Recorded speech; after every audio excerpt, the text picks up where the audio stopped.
à répondre au même moment à éclairer le président de la République, à Zongelango de sous-souté.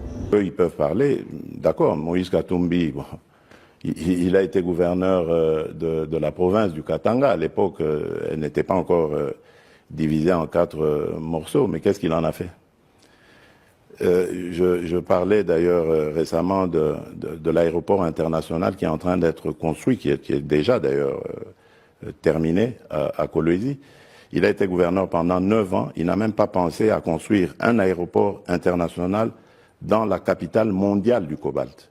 Aujourd'hui, des investisseurs pourront venir de partout sans devoir passer par Lubumbashi et chercher des petits cercueils volants pour arriver à Kolwezi. Ils vont venir directement avec leur jet privé ou leur avion régulier directement sur Kolwezi. J'ai des tas d'exemples comme ça qui peuvent démontrer que je n'ai aucune leçon à recevoir de Moïse Katumbi. Bonjour, je suis Raphaël Walukonga. Je suis ravi de m'associer à Sendwave, une application de transfert d'argent qui vous permet de transférer de l'argent en République démocratique du Congo sans frais. Vos proches pourront récupérer de l'argent en République démocratique du Congo via M-Pesa, Orange Money, Airtel Money ou auprès de l'agence Union Express la plus proche de chez eux. En collaboration avec Sendwave, je vous offre un crédit gratuit de 10 $ à utiliser lors de votre premier transfert. Téléchargez l'application Sendwave et utilisez mon code promo Info243. Bienvenue, mesdames et messieurs, Boko Landabiso sur 10e rue Télévision, Congo Web Télévision, sur Info243, les questions d'actualité avec des invités.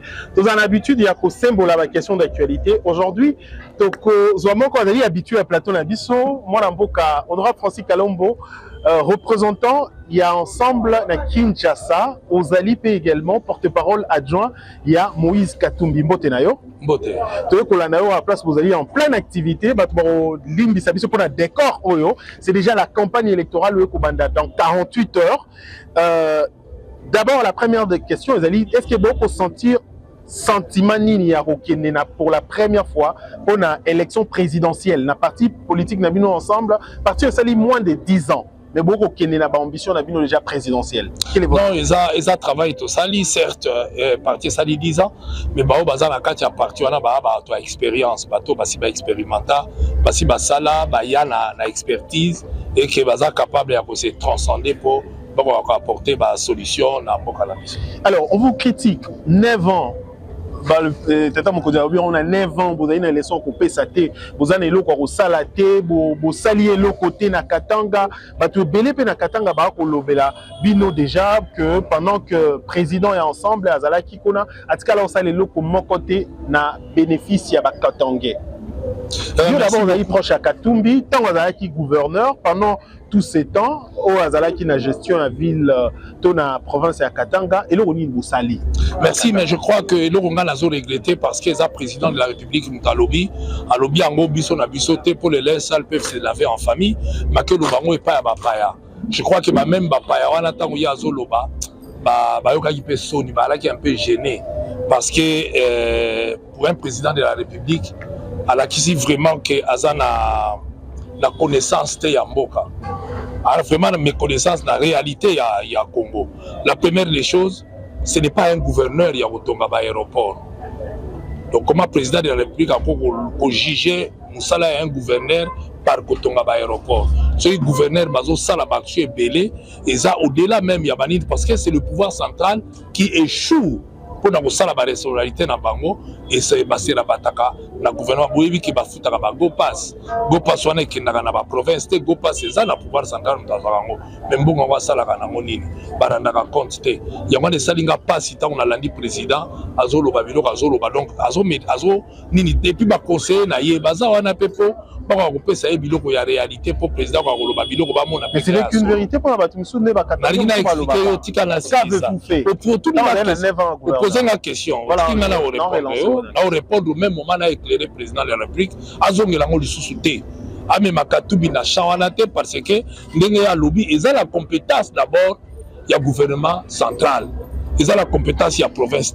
Mais qu'à cela ne tienne, aéroport au président Koumisiwana, il faut président à rectifier ba tir na ye parce que ça peut mutako obunga to ce qui président esquisse obunga kinde et ça abungi nzela to ba oyo ba pesi ba information ba pesi yango ya mabe aéroport wana okumisi wana mutabanda aéroport wana ezali Moïse Katumbi Chapwe piste oyo atterrir wana oyo zo kumisa wana mutabanda sala piste wana ezali Moïse yo ye kaka ba projet ya bato mosusu o inaugurer donc il faut air moko ba pesa ko renseignement ya solo Katumbi abandi ko sala aéroport na aérogare na tour de contrôle.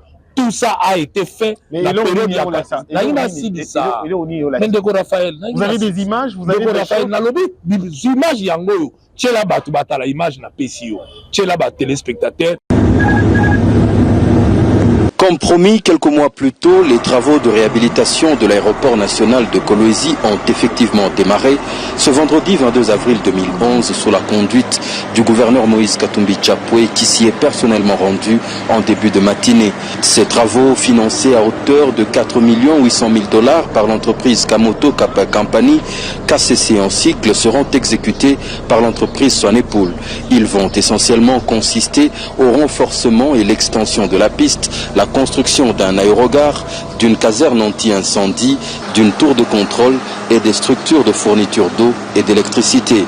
Un aéroport construit en 1968, actuellement dégradé et supportant plus de la moitié de sa charge normale, induisant par ce fait à l'insécurité. La piste sera rallongée de 1248 à 2500 mètres avec 2 cm de couche de roulement, 6 cm de couche de base. Lancement officiel des travaux essentiellement marqué par l'intervention du gouverneur de province qui s'est attardé sur la nécessité de l'enrôlement massif et le respect des investisseurs, fustigeant le comportement de certains créateurs en quête d'invasion de certains espaces miniers. Okay. Piste ya Kolwezi ilikawia sana, ilikuwa saharisha haina vile Mobutu aliachaka pale aliachaka me kama Sheikh ashwanzake kukusaidia au inyo miniere eske bila Kolwezi kama existe hapana hapana bila Likasi kama existe hata Lubumbashi kama existe hapana Miriam Biaka ma société minière huku kama hii piste mnapasha wewe kinye tunafanya hii piste haina vile ili bambiaka kama amutengeneze hii piste muisabu amutashuka Kolwezi tunasikilizana eske ni possible ilifanya bale wanashuka kule Mungu na beba haina vile shiko taba tulitengeneza tulikomea na franga ya Shekamini tunasikilizana alors kizuri atama minere kishe tukwe na piste mrefu ya kwanza kutoka hapa kama ni kwenda Juburu munenda kama ni Briselu kukumbeto leta mnafua nini mnakwenda zamani kama kuna problemu ya avion kushuka Lubumbashi ifo wende dola kama kuna namna ifo jiretrouver Lusaka mais ifo kwenda carburant mingi tunasikilizana hapa sasa tutakuwa na piste ya Sekura. Longue de 300 km qui relie la ville de Lubumbashi à Kolwezi, cette route était d'une telle impraticabilité que ses usagers devraient mettre plusieurs mois dans des conditions extrêmes pour relier les deux points, surtout en saison de pluie au péril même de leur vie. Aussitôt arrivé à la tête de la province du Katanga, l'honorable Moïse Katumbi Chapwe, grâce à une gestion saine des recettes du péage, va complètement réhabiliter cet énorme bourbier en l'asphaltant complètement. À ce jour, quelques heures seulement vous permettent, en toute saison, de lier ces deux importantes villes du pays. Et personne ne nous croyait. J'avais trouvé la petite route de 3 mètres. J'ai encore les archives parce que moi-même, je conduisais des camions remorques ici. Je venais à Kolwezi quand j'étais très jeune, à l'âge de 17 ans. Maintenant, vous la piquez, tout kunenda. Na ula tu na soutenir, ni pas Moïse. Sur le même trajet, avec les fonds de la province, il s'est décidé de jeter un nouveau pont sur le fleuve Lualaba. Celui qui y existait n'avait qu'une capacité maximale de 10 tonnes avec une vitesse permise de 8 km/h seulement. Il était du reste fermé la nuit pour le ménager. En janvier 2011, l'honorable Moïse Katumbi et son gouvernement confient à l'entreprise chinoise Craig 7 de construire un nouveau pont. 2 ans d'ouvrage après, une mégastructure de 110 mètres de long, 9 mètres de large et d'une capacité de 100 tonnes est inaugurée.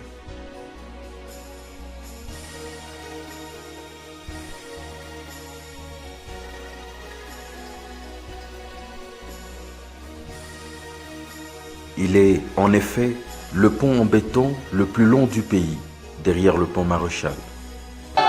Un signe visible du réveil du géant Congo. Pour que ce géant se réveille, il faut de grands ouvrages. Et celui-ci est réellement un grand ouvrage. Et à comparer, vous voyez que ce n'est pas simplement un pont qu'on a construit, mais c'est aussi un saut dans la modernité. Président Lobby. Le rôle à Bunga, qui soit Katumbi à Salaki aéroport, donc à qui bon gestionnaire, donc le président va confirmer que Katumbi est un bon gestionnaire. Parce qu'il est un peu visionnaire. Bien qu'il y ait la compétence n'a été. Image yango ezolo ba var avantage ya biso tozaka na RTN c'était beaucoup bomba ba image lelo yo mututo azanango na pesio ba image yango yo j'étais présent Katumbi a lancé ba travaux pour basa la piste ya aéroport basa la biloko wana te un projet de ya Katumbi boyende ko inaugurer et ba projet ba même temps le président commissaire lobby sous station azo sala toujours ya Kabila to ça même na ba image yemoko fifi azolo bake projet aéroport ane bandaki sous Kabila. Alors tant le président Zoya Kolobake, Moïse Tassala qui est l'autre côté, mais Akanisini, mais Moïse na gestion nae. Tu te quoi évaluer réussite il y a un gestionnaire par rapport à Otonga aéroport, mais Moïse na mandat nae a sali 3 pistes à aéroport. Il y a Puerto, il y a Luame, il y a Lubumbashi, Bolanda qui a Lubaki a menacé au Kangayango, na ya Kolwezi wana Katumbi Mutasala yango. Et là le monsieur président de la République a bossé avec Koyebisabato. Dernièrement, tu as Lubumbashi, Salaki, Lubumbashi, Kolwezi, Namutuka. Nzela, président de la République, Azouaki. Katumbi Mutasala, Nzela Wana, Lubumbashi, Tina Kolwezi, Aye Gokuta, Gokuta. Dans ce tchèque là, le plus long pont, 110 mètres. Oh, tout ça, la République démocratique du Congo. L'unique d'ailleurs, oh, ils ont dominé, Katumbi Chapo et Mutasala Yango, Namboka Oyo, Azana concurrenté, ni pouvoir central. Ni le président de la République a sali 5 ans en tant que président de la République, attend Alex Abiso Pont Oyato. 110 mètres, Katumbi Chapo. Match ezate. Bon, même Katumbi na point Oyo, na anglo ya a maîtriser pour Ana Bilembo. A Géraki Bilembo ezali. Bon, la Kisa Oya Bino Bilembo. Mais pourquoi est-ce que Bakatangue Moussoussou, Missoussou jusqu'à aujourd'hui, le Baraki Asala et Logo? Bon, on a expliqué Logo, c'est simple. Dans le monde entier, l'unanimité n'existe pas.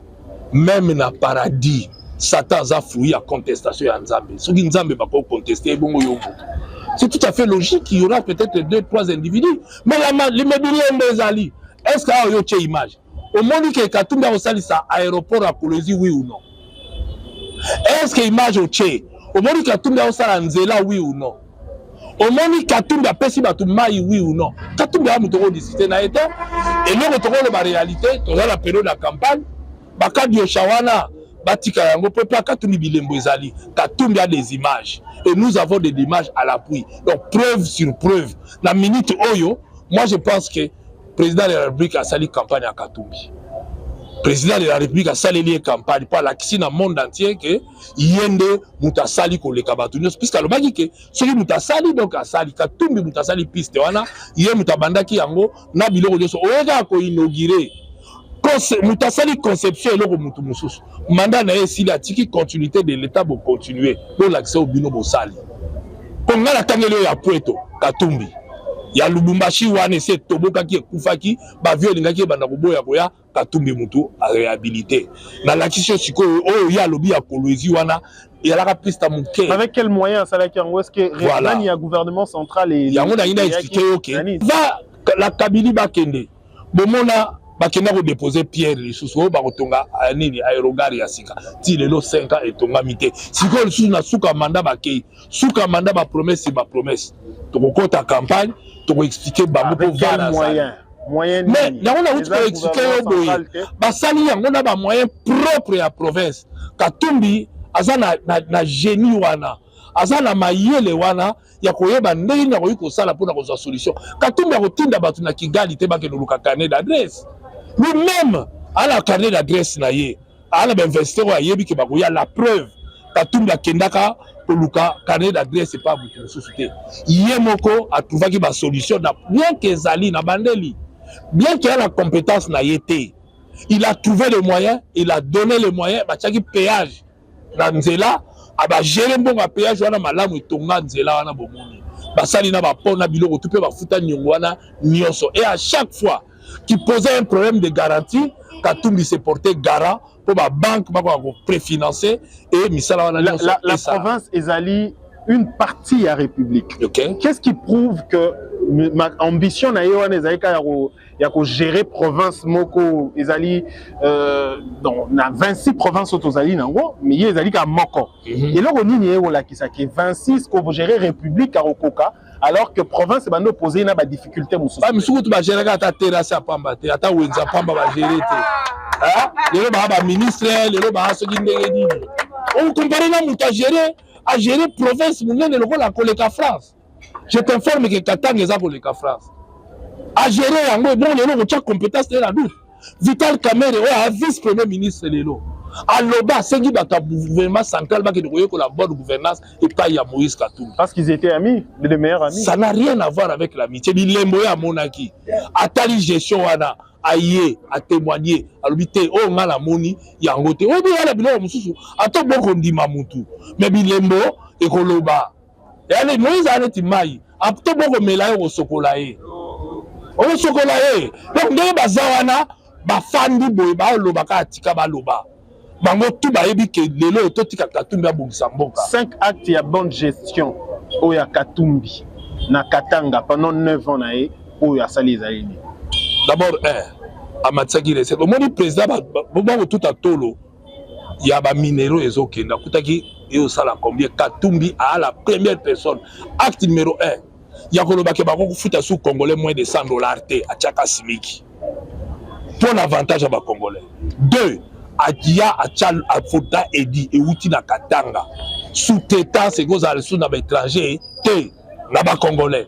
Voilà mon Ligi Congo. On va appeler oui. Vas-y, hein. 3e. 3. Katumbi Bilembo. Bilembo nyonso na uto l'acceur. Akuta be école mususu na situation moko ya ko pola.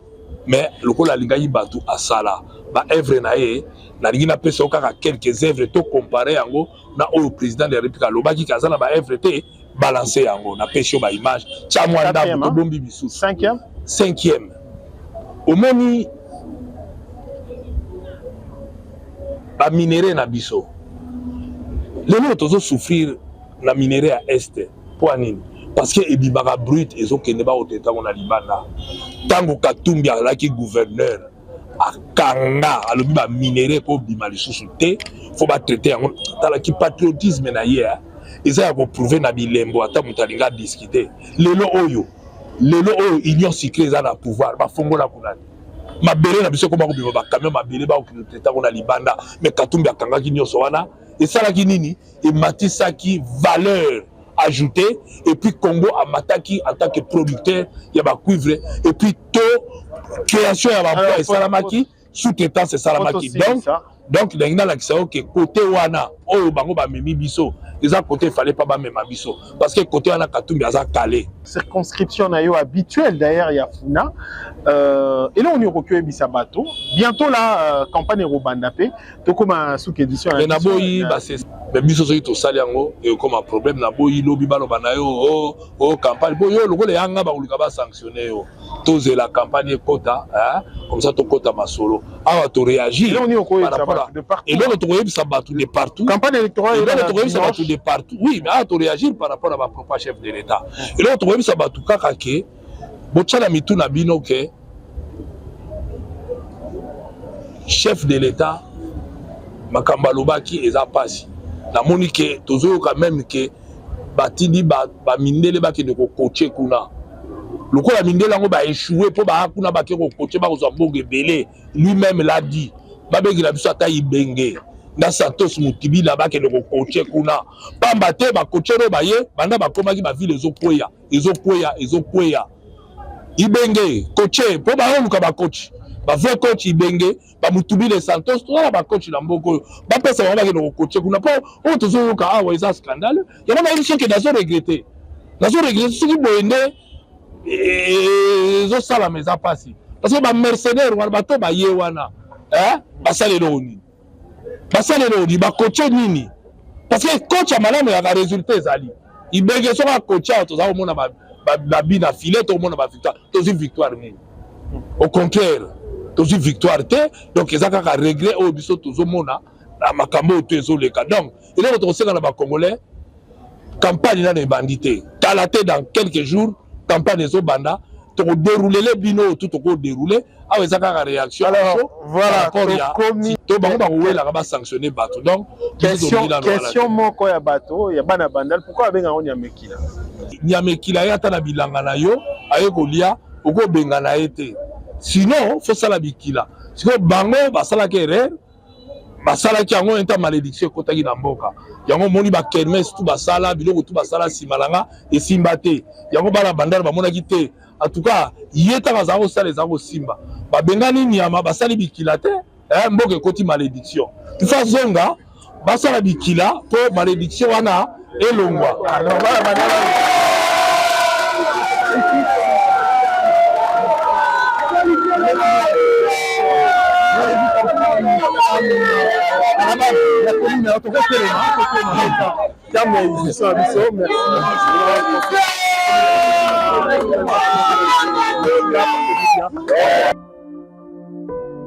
Bonjour, je suis Raphaël Walukonka. Je suis ravi de m'associer à SendWave, une application de transfert d'argent qui vous permet de transférer de l'argent en République démocratique du Congo sans frais. Vos proches pourront récupérer de l'argent en République démocratique du Congo via M-Pesa, Orange Money, Airtel Money ou auprès de l'agence Union Express la plus proche de chez eux. En collaboration avec SendWave, je vous offre un crédit gratuit de 10 $ à utiliser lors de votre premier transfert. Téléchargez l'application SendWave et utilisez mon code promo Info243 pour